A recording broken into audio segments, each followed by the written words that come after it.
कैसे हैं आप सब लोग। आई होप आप सब लोग ठीक ठाक होंगे। तो जनाब, अगर आप लोगों ने मेरा प्रीवियस व्लॉग देखा है ना, तो आप लोगों को याद होगा कि कहाँ पे एंड हुआ था। तो बस हलवा पका के हम लोगों ने बांटा है और उसके बाद इतनी गर्मी आजकल तो मतलब नेसेसरी हो गया है कि अगर आपने किचन में 1-2 मिनट भी काम कर लिया है ना, उसके बाद आपको शावर लेना ही लेना है। मतलब बहुत ज़्यादा गर्मी हो जाती है और पसीना, बस अपना ख्याल रखें, पानी बहुत ज़्यादा पिए क्योंकि डिहाइड्रेशन हो रही है। जितना भी हम पानी पीते हैं बस सब पसीने में निकल जाता है। तो बस अभी मैंने शावर लेके फ़्रेश हुई हूँ। अब मैं थोड़ा सा जो है ना स्किन केयर करती हूँ क्योंकि अब बाहर तो जाना नहीं है, मतलब एसी में ही रहना है। तो इस वजह से अब सुकून से हम लोशन वगैरह लगा सकते हैं, नहीं तो मॉइस्चराइज़र का भी ये बुरा हाल होता है ना, ऐसे पसीनों में टपक टपक के निकल रहा होता है। तो काफ़ी दिन से हम लोगों ने कोई स्किन केयर सेशन भी नहीं किया, तो वो भी कर लेते हैं। हालांकि मेरी बहुत बेसिक सी स्किन केयर है, लेकिन फिर भी। तो जनाब, अब मैंने सारी बत्तियां कर ली हैं कमरे की ऑन, ताकि मैं आपको अच्छे से नज़र आऊँ। तो बस मैं सबसे पहले लगाऊंगी सेरावी का मॉइस्चराइज़र। ये अभी मेरा ख़त्म होने वाला है, लेकिन मेरे पास ऑलरेडी एक पड़ा हुआ है, तो खैर है। बहुत मैं यूज़ करती हूँ, मतलब गर्मी सर्दी मेरा एक यही मॉइस्चराइज़र जो है ना वो यूज़ होता है। इतनी गर्मी है ना आजकल, तो इतना सा मॉइस्चराइज़र ही काफ़ी होता है क्योंकि आपकी स्किन जो पसीने और ऑयल छोड़ती है ना, वो काफ़ी होते हैं। A lot of you are asking कि मैं ये जो 3, 4, 5 क्रीम डॉक्टर एंथिया की मैंने ऑर्डर की थी, तो इसके हमें ऑनेस्ट रिव्यू दे दें। तो अभी तो इतना हब्स का मौसम है ना कि मैं इसको यूज़ ही नहीं कर रही हूँ क्योंकि इस मौसम में कोई भी चीज़ एक्सेसिव ऑयल वाली या मॉइस्चर वाली यूज़ करना या फिर टेस्ट करना फजूल है, क्योंकि आपको रिज़ल्ट का पता ही नहीं चलता। इस मौसम में वैसे इसकी नजीब सी हुई होती है। तो अभी मैं इसको छोड़ रही हूँ। 1-2 माह बाद जब ये हब्स के महीने जाएंगे ना, तब मैं यूज़ करूँगी। पहले तक तो मुझे अच्छे रिज़ल्ट दे रहे थे, लेकिन अभी मैं कोई भी एक्स्ट्रा ऑयली चीज़ फेस पे नहीं लगा रही क्योंकि बहुत ज़्यादा गर्मी है। अभी बस लगाऊंगी मैं टिंट लाइट सा, और ये है वाटर टिंट। मतलब बिल्कुल भी ऑयली चीज़ें आप लोगों ने अवॉइड करनी है। इससे ना हल्का सा स्टेन आ जाता है आपकी चीक्स पे। फिर से मैं जब भी यूज़ करती हूँ मैं आप लोगों को बता देती हूँ। इसका नंबर है 02 और ये है एट्यूड का वाटर टिंट, ठीक है। ये मैंने हाई-फाई से ऑर्डर किया था। मैं इसलिए आप लोगों को साथ साथ बताती हूँ क्योंकि बहुत से नए लोग आते हैं और उनको पता नहीं होता, तो फिर वो मुझे पूछते रह जाते हैं और एक एक को रिप्लाई करना थोड़ा मुश्किल हो जाता है। साथ साथ ब्लेंड करना है क्योंकि कोई भी आप टिंट लगाते हैं ना, तो वो आपकी स्किन पे स्टेन छोड़ देता है अगर आप उसको फ़ौरन से ब्लेंड नहीं करते, चाहे वो जितना भी अच्छे ब्रांड का हो। वही टिंट मैंने लिप्स पे अप्लाई करने के बाद अब मैं इसके ऊपर एक और टिंट लगाऊंगी ताकि ये हमारा टिंट पक्का हो जाए। ये है पेरी पैरा का और इसका नंबर है 1। ये मैंने तो जापान से लिया था, लेकिन आप लोगों को यहाँ से भी मिल सकता है। ये अब कोरियन टिंट है, तो कोरियन टिंट्स बड़े अच्छे होते हैं क्योंकि आपको पता है कि उनकी ब्यूटी प्रोडक्ट्स में ज़्यादातर कोरियन चीज़ें ही होती हैं। ये बहुत ही प्यारा पीच पिंक सा कलर है, ना तो ये ऑरेंजिश पीच है। दैट्स इट, हम रेडी हैं। हम नहीं, मैं रेडी हूँ और जितनी ज़्यादा शदीद गर्मी है ना, अपना ये तो मत भूलें आप लोग, रोल ऑन डिओड्रेंट ये लाजमी लगाएं। निविया के मैं यूज़ करती हूँ क्योंकि इनके दी बेस्ट हैं। और इसके अलावा परफ्यूम शर्फ्यूम आपके जो भी फेवरेट हैं वो आप ज़रूर लगाएं। और इसके अलावा मुझे क्या कहना था, हाँ, अब ना मुझे हल्की हल्की सर में दर्द होने लगी। मैं जल्दी से अपना ये खलारा समेटती हूँ और कुछ जाके खाती, क्योंकि सुबह से मैंने सिर्फ शेक पिया है और फ्राइज़ खाई हैं और चाय पी है। प्रॉपर मैंने खाना कुछ भी नहीं खाया और अभी टाइम हो रहा है रात के 10। तो अब मुझे रोटी खानी है। आज बनी है हमारे घर पे शिमला कीमा, उसके साथ मुझे रोटी खानी है। तो बस चल के अब खाना खाते हैं।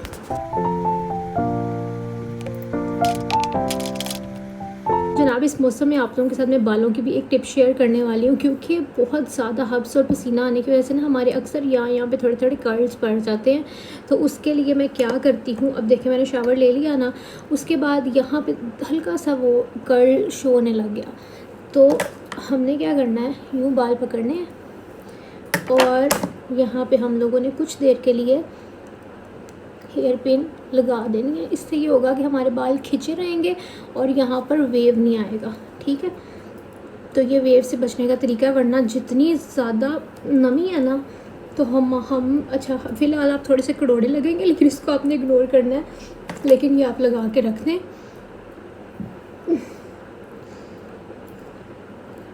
तो अब ना जब आप अपने बाल आपके फुली ड्राई हो जाएंगे पीछे से और आप अपने बाल खोलेंगे तो यहाँ पे वेव शेप नहीं पड़ेंगी, ठीक है। अजीब सी लग रही हो अभी मैं, लेकिन कोई बात नहीं, थोड़ी देर के लिए करके रखना है इसे। ये देखें जनाब, इतना मज़े का हलीम आया है। हमने उनके घर भेजा है हलवा और उधर से आया है हलीम, यमी। अब मैं ट्राई करने वाली हूँ। आई है। रिमशा मुझे कह रही है आया नहीं, आई है। चले आप कुछ भी लगा, जो ਤੁਹਾਡਾ दिल करता है हिला लो, आया या आई, एज यू विश। हाँ, अब हम ना ट्राई करते हैं कैसा है। देखने में तो बड़ा ही मज़े का लग रहा है। मटन में आंटी कह रही थी। ठीक है, फुल गर्म है, ये धुएँ आप लोग देख सकते हैं। तो ये है जनाब हमारा डिनर, इसमें रोटी और साथ में कीमा और शिमला। तो ये है जनाब नेक्स्ट डे जैसे ही मैं उठी थी और हेल्पर आई, मैंने सोचा काम कराते कराते साथ में डस्टिंग भी कर लेती हूँ, क्योंकि आपको पता है मैंने हमेशा से कहती हूँ कि जब तक आप अपनी चीज़ों का खुद ख्याल नहीं रखेंगे तब तक आपकी चीज़ें सही नहीं रहती हैं। तो अभी तो मैं वीडियो में बस आगे आगे से कर रही हूँ, वरना मैंने प्रॉपर एक एक चीज़ उठा के की थी। और आपको पता थोड़े थोड़े दिन बाद डस्टिंग करनी ही पड़ती है। और रूम की जितनी मर्ज़ी मैं कहती हूँ सफाइयाँ करा लो, लेकिन फिर भी पता नहीं कहाँ से हर रोज़ ये छोटी छोटी डस्ट और ये बाल शाल ये सब कुछ आ जाता है। तो इस वजह से फिर मैंने आज अच्छे से इनको कहा कि मैट्स वगैरह उठा के, मैट्स तो मैं हर दूसरे दिन उठवा के फिर सफाई कराती हूँ, वरना उसके बगैर तो सफाई कराने का मज़ा ही नहीं आता। मतलब ऐसे लगता है कि प्रॉपरली सफाई हुई ही नहीं है, सिर्फ आगे आगे से करा ली है। और एक और चीज़, जब तक आप खुद सर पे खड़े होकर कोई भी काम ना कराएं ना, तो वो काम सही होता ही नहीं है। और इसी बात से तंग आके हमेशा मेरी मम्मा कहती होती हैं कि जितनी देर में मैं इनको काम समझाती हूँ ना, उतनी देर में मेरा दिल करता है कि मैं खुद फटाफट काम कर लूँ। और मुझे ऐसा लगता है कि शादी के बाद आप खुद जो है ना वो इस तरह के बन जाते हैं। हम लोग पहले कह रहे होते थे कि क्या आपको फिर फ़ायदा क्या मेड रखने का, आप साथ साथ लगी रहती हैं। लेकिन अब वो खुद का इंसान का ना शादी के बाद हाल हो जाता है। आप लोग मुझे बताइएगा, आप लोग रिलेट करते हैं ना इस बात के साथ कि बाद में खुद भी बंदा उस तरह का हो जाता है कि नहीं मैं खुद ही ये काम कर लेती हूँ जितनी देर में इसको समझाना है, या फिर ये काम मैं खुद ज़्यादा अच्छे से कर सकती हूँ। तो बस ये वाली सिचुएशन हो जाती है। और बस उसके बाद फिर हम लोगों ने नाश्ता किया। जी हमारा नाश्ता कम लंच है, क्योंकि हमारा अभी नाश्ता रहता था और मैं बस कमरे शमरे में बिज़ी थी, इसलिए थोड़ा सा टाइम हो गया। तो नाश्ता फिर हम लोगों ने स्किप कर दिया और डायरेक्ट ही हम लोग लंच कर रहे हैं। और आज बने थे चनों वाले चावल और साथ में रायता, और उसके बाद मैंने बनाई चाय, ताकि अब थोड़ी सी जो है ना वो होश भी आ जाए। और वैसे भी ना जो चाय का टाइम होता है ना, वो मुझे सुकून से बैठ के अक्सर, मतलब मेरा दिल नहीं करता जिस टाइम मैं चाय पीती हूँ कि कोई भी बंदा मेरे पास हो, यानी उस टाइम मेरा दिल करता है कि मैं खुद के साथ टाइम स्पेंड करूँ। मेरी ये आदत है। और आप लोगों को पता है कि वैसे भी मैं काफ़ी टाइम के लिए अकेली रही हूँ ना, मतलब सब बहन भाइयों की शादी हो गई थी तो मैं मामा पापा के पास अकेली थी, तो मैंने वो वाला टाइम, मी टाइम बहुत ज़्यादा स्पेंड किया। तो इसलिए मेरे अंदर से वो आदत नहीं जा रही, और आपको थोड़ा सा जो है ना वो एडजस्ट करने में थोड़ा सा नहीं, मुझे लगता है बहुत टाइम लग जाता है। और अभी मैं ना फ्री बैठी हुई थी तो मैंने सोचा नेल्स ही कट कर लेती, क्योंकि एक नेल टूट गया था और बाकी बहुत बुरे लग रहे थे। तो मुझे किसी ने कमेंट भी किया था इंस्टाग्राम पे कि आपकी नेल्स की शेप बड़ी प्यारी, मतलब जब लंबे होते हैं तो बढ़ते बहुत प्यारे हैं, तो आप कैसे कट करती हैं। तो दरमियान वाला आपने इग्नोर करना है, वो खुद ही टूट गया था। मैं आपको बताती हूँ, मैं पहले स्ट्रेट कट सीधा सीधा लगा लेती हूँ, उसके बाद साइड से छोटा छोटा कट लगाती हूँ और उसको फिर वो कर देती हूँ, मतलब नेल फाइलर से फाइल कर लेती हूँ, और वो फिर उसी शेप में बढ़ते हैं। बस सिंपल सा है, पता नहीं आप लोगों को समझ आया कि नहीं। लेकिन मैं इसी तरह से शुरू से कट करती हूँ। उसके बाद ना मेरा बहुत ही लाइट सा कुछ खाने का दिल कर रहा था, तो मैंने सोचा कि खिचड़ी बना लेती हूँ।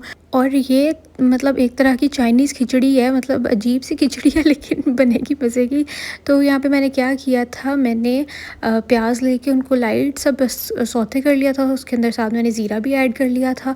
उसके बाद मैंने ये वेजेस वगैरह डाल के, जिसमें शिमला मिर्च, गाजरें और बंद गोभी है, इसको मैंने उसी ऑयल में थोड़ा सा फ्राई कर लिया था। इसके अंदर मैंने ऐड किया था नमक और काली मिर्चें। मैंने इंस्टा पे जब शेयर किया था तो बहुत से लोगों ने कहा कि हमारे साथ भी शेयर करना, क्योंकि गर्मियों में दिल नहीं करता कि कोई भी हैवी शैवी चीज़ खाने का, तो लाइट लाइट चीज़ें खाने का दिल करता है।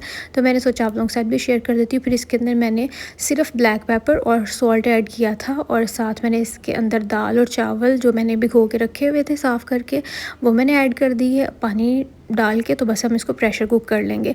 अब आपकी मर्ज़ी, अगर आपका ढीला ढीला खाने का दिल कर रहा है तो आप इसको ढीला ढीला पका सकते हैं, नहीं तो अगर आप इसको कम प्रेशर देंगे तो फिर बहुत ज़्यादा गलेंगे नहीं। तो अगर आप लोग चाहते हैं इस पॉइंट पे ढीला ढीला, तो वो भी बड़ा मज़े का लगता है। लेकिन मेरा दिल कर रहा था कि मैं और थोड़ी सी पतली करके खाऊँ, तो इस वजह से मैंने फिर इसके अंदर थोड़ा सा और पानी ऐड कर दिया था, और सिर्फ इसको 5 मिनट के लिए हम पका लेंगे, जो ताकि इसका पानी जो अंदर हमने ऐड किया है वो पक जाए, कच्चा कच्चा ना रहे। तो बाकी ये बड़ी मज़े की चाइनीज़ टाइप जो है ना वो खिचड़ी बन गई थी, और इसको आप दही के साथ खाएँ, थोड़ा सा साथ में अचार ले लें तो बड़ा ही मज़ा आएगा और बड़ा कम्फर्टिंग सा फूड होगा दोपहर के टाइम अगर आप खाते हैं। उसके बाद फिर मैं ऊपर आई थी, थोड़ी सी वॉक की, तो थोड़ी-सी हवा भी चल रही थी। उसके बाद थोड़ी देर ऊपर ही मैं बैठ गई क्योंकि हवा मुझे बड़ी मज़े की लग रही थी, तो मैं यहीं चारपाई पे बैठ गई। तो आई होप आप लोगों को मेरा आज का व्लॉग भी अच्छा ही लगा होगा। अच्छा लगा है तो लाइक आप लोगों ने ज़रूर करना है, और चैनल पे नए तो सब्सक्राइब भी आप लोग कर सकते हैं। किसी के साथ शेयर करना है तो ਤੁਹਾਡੀ अपनी मर्ज़ी है, क्योंकि आप अपने ओन पे जितना कर सकते हैं वो किया करें। And thank you so much for always loving my vlogs. अब मैं चलती हूँ, अपना ख्याल रखिएगा। अल्लाह हाफ़िज़, बाय बाय।